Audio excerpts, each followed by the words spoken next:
guys, so in honor of the Super Bowl, I have veggie spring rolls on the menu for you guys today. I know that it's not the exact type of appetizer that you'd be thinking for the game, but let me tell you, after you dip it in the sweet peanut sauce, you will never know that you're actually eating a roll full of veggies, which, by the way, is good for you anyways. So let's head over to the kitchen and then let's get started.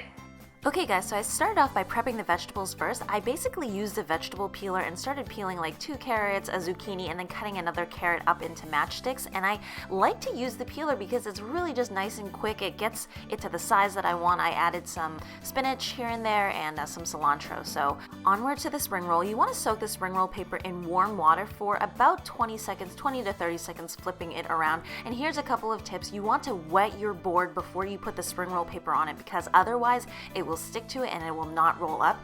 I like to take the spring roll paper out when it's about 80% soaked, so not totally too soft, because it's going to make it easier for you to roll later. And also while you're putting the vegetables on it, it will continue to soak up some of that water and continue softening. Otherwise it will get too soft. Okay, so these are a couple of tips. I had done a couple of spring rolls before I went on to this one. So the colors or the vegetables that you want to highlight towards the center, you want to put into the middle. So basically here you will see more of the purple carrots and more of the orange carrots before you do anything. So I did some zucchini, carrots, and then some cilantro, and then a majority of the filler is going to be your spinach. So that's going to be dead center. You don't want to put too much in at the beginning if you're just starting to roll this out. So a couple tips on rolling is you want to roll it as tightly as possible. You don't want your first roll to be around all of the vegetables. So you can see that I've rolled it around for about 1.5 turns before I fold the sides in, and then I finish folding. And you might want to leave it there for a couple of seconds because at this time the bottom seam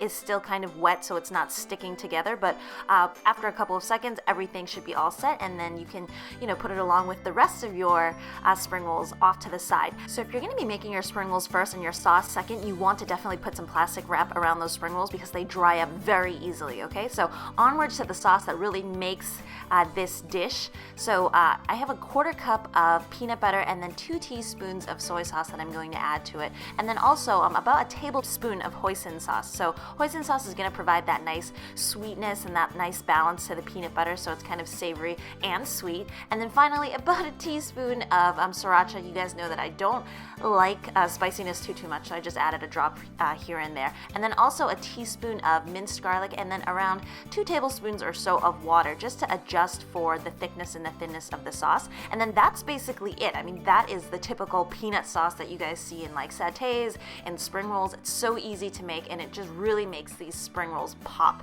and become amazingly delicious. So that's how easy this recipe is. I'd say the hardest part is just learning to roll up the spring rolls, which take a little bit of time. But let me tell you, when I first had these vegetarian spring rolls, I was like, oh man, this is not going to fill me up. It's just going to be a bunch of vegetables. And then come time for it, when you dip it into the sauce, it becomes really just a magical dish, and you're getting so many vegetables that you would need for the day right in here while you're eating it as an appetizer for a game or for a dinner party or something. So it's so easy to make, and with that sauce it is amazing.